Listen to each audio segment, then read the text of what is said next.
3-24.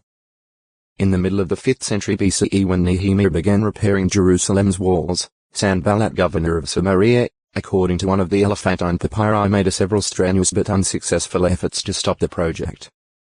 NE 2. 19, 20. 4. 1-12.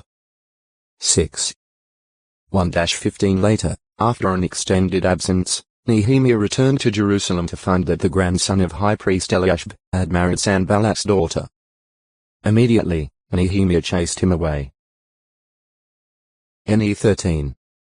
6, 7, 28. The erection of the Samaritan temple on Mount Gerizim, perhaps in the 4th century BCE in competition to the one in Jerusalem, is considered by some to mark the final separation of the Jews and Samaritans, although some think the severance in relations came more than a century later. When Jesus began his ministry, the breach between the two had not been healed, although the Gerizim temple had been destroyed about a century and a half earlier. Joe 4. 9. The Samaritans were still worshipping on Mount Gerizim. Joe 4. 20-23, and the Jews had little respect for them. Joe 8. 48. This existing scornful attitude permitted Jesus to make a strong point in his illustration of the neighborly Samaritan. Luke 10. 29-37. Samaritan Pentateuch. From early times, the scriptures of the Samaritans have consisted of only the first 5 books of the Bible, and these only in their own recension, written in their own characters, and known as the Samaritan Pentateuch. The rest of the Hebrew scriptures, with the possible exception of the book of Joshua, they rejected. The Samaritan Pentateuch differs from the Masoretic text in some 6,000 instances, most of which are minor. However, some are major, as, for example, the reading of Deuteronomy 27. 4, where Gerizim is substituted for Ebal, the place where the laws of Moses were to be inscribed o textoi acute miritra longo. Samson 849. Samla. The 5th named king of Edom, who reigned before a king ruled Israel. Samla was from Masreka. GE 36. 31-37. 1 ch 1. 47, 48. Samos Samosite. An island in the Aegean Sea near the W coast of Asia Minor. Paul apparently stopped briefly at Samos on the return from his 3rd missionary tour. Act 20. 15. A strait about 1.5 kilometers 1 mi long separates this mountainous island from the Asian promontory named Samsandagi. Samos was of Ephesus and NW of Miletus. It is about 43 kilometers 27 mi in length and 23 kilometers 14 mi in width. At the time of Paul's missionary journeys, it was a free state. Its major city and port was also named Samos.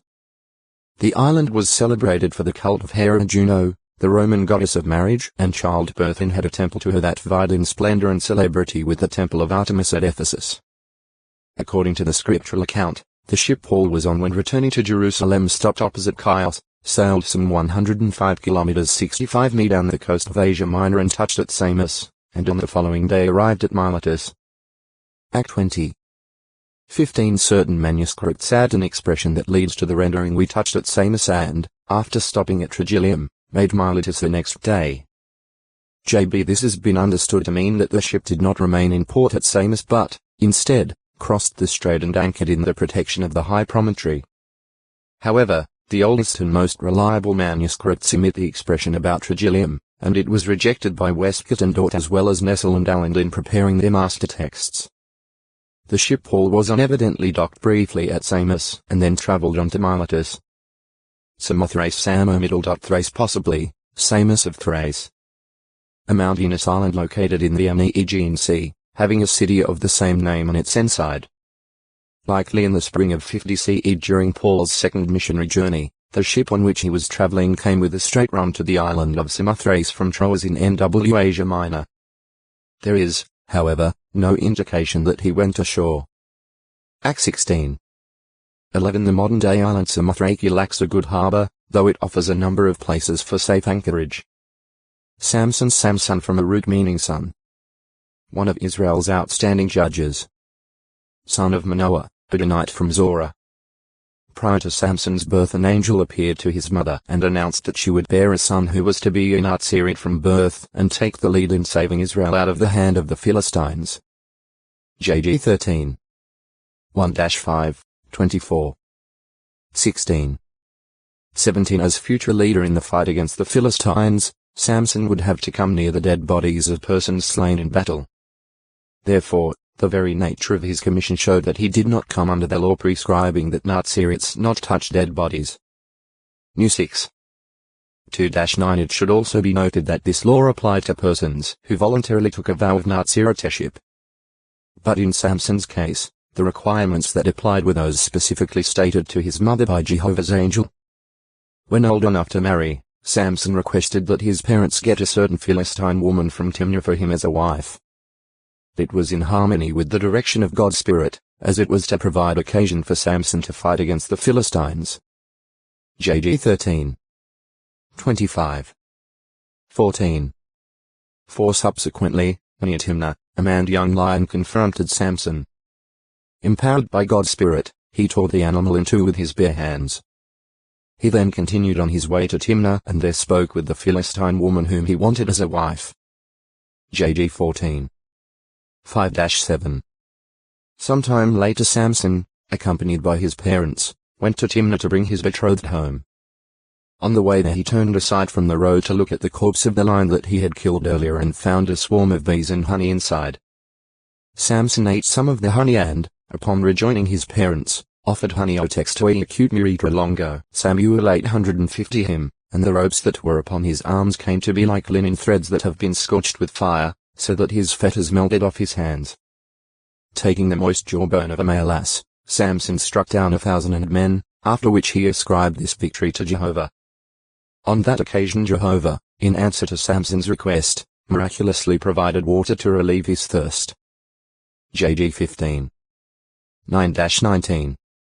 Another time Samson went to the home of a prostitute in the Philistine city of Gaza. Hearing of this, the Philistines laid in wait for him, intending to kill him in the morning. But at midnight Samson got up and ripped the city gate and its side posts and bar from the wall of Gaza, and he carried them up to the top of the mountain that is in front of Hebron. JG 16. 1-3. See Gaza number 1. It was a great humiliation for the Philistines, as it left Gaza weak and unprotected from intruders. The fact that Samson was able to accomplish this amazing feat indicates that he still had God's Spirit. This would argue against his having gone to the house of the prostitute for immoral purposes. In Lang's Commentary on the Holy Scriptures JG 16. 1, p. 212, commentator Paul S. Castle says on this point, Samson did not come to Gaza for the purpose of visiting a harlot. For it is said that he went thither, and saw there a prostitute. But when he wished to remain there at Gaza overnight, there was nothing for him, the national enemy, but to abide with the prostitute. His stay is spoken of in language not different from that employed with reference to the abode of the spies in the house of Rahab. The words, he saw her, only indicate that when he saw a woman of her class, he knew where he could find shelter for the night. Translated and edited by P. Schaff, 1976. It should also be noted that the account reads Samson kept lying till midnight, and not Samson kept lying with her till midnight. By going into enemy territory, Samson demonstrated his fearlessness. It may well be that he went to Gaza to look for an opportunity against the Philistines, as has been the case earlier when he sought a wife among them. JG 14. For if so, Samson apparently intended to turn any effort directed against him into an occasion for inflicting injury upon the Philistines. Betrayed by Delilah. It was after this that Samson fell in love with Delilah. See Delilah. For material gain she sought to learn the secret of Samson's strength. 3 times he gave her misleading answers. But, because of her persistent pestering, he finally gave in and revealed to her that his strength lay in his being a Nazirite from birth. She then got in touch with the Philistines to get a reward for turning him over to them. While Samson was sleeping on her knees, Delilah had his hair shaved off. Upon awakening, he no longer had Jehovah's Spirit, for he had allowed himself to get into a position that led to the termination of his Naziriteship. Not the hair itself, but what it stood for, That is, Samson's special relationship with Jehovah as a Nazirite was the source of his strength. With the end of that relationship, Samson was no different from any other man. Therefore, the Philistines were able to blind him, bind him with copper fetters, and put him to work as a grinder in the prison house. JG 16. 4-21. While Samson languished in prison, the Philistines arranged for a great sacrifice to their god Dagon, to whom they attributed their success in having captured Samson. Great throngs, including all the Axis lords, were assembled in the house used for Dagon worship. On the roof alone there were 3,000 men and women. The merry Philistines had Samson, whose hair had meanwhile grown luxuriantly, brought out of prison to provide amusement for them. Upon his arrival, Samson asked the boy who was leading him to let him feel the pillars that supported the structure. He then prayed to Jehovah. "Remember me, please, and O textoi acute miritra longo." Samuel 851:28, 33-38. Samuel came to have 3 full brothers and 2 full sisters. 1-2. 21. Promised to the service of Jehovah as a Nazirite by his mother Hannah before conception. 1-1. 11. Samuel was taken to the tabernacle at Shiloh upon being weaned, perhaps at the age of at least 3 years. Compare 2 Ch 31. 16. And was left there in the charge of high priest Eli. 1-1. 24-28. Thus Samuel, having a linen ephod girded on, ministered to Jehovah as a boy. Annually his mother visited him and brought him a new sleeveless coat. 1-2. 18, 19. As he grew, Samuel became more likable both from Jehovah's standpoint and from that of man. 1-2. 26. Becomes prophet at an early age. At night Samuel slept in the temple of Jehovah, where the ark of God was, and his first assignment in the morning appears to have been to open the doors of Jehovah's house. 1-3. 3:15. Evidently the words, where the ark of God was, apply to the tabernacle area and are not to be understood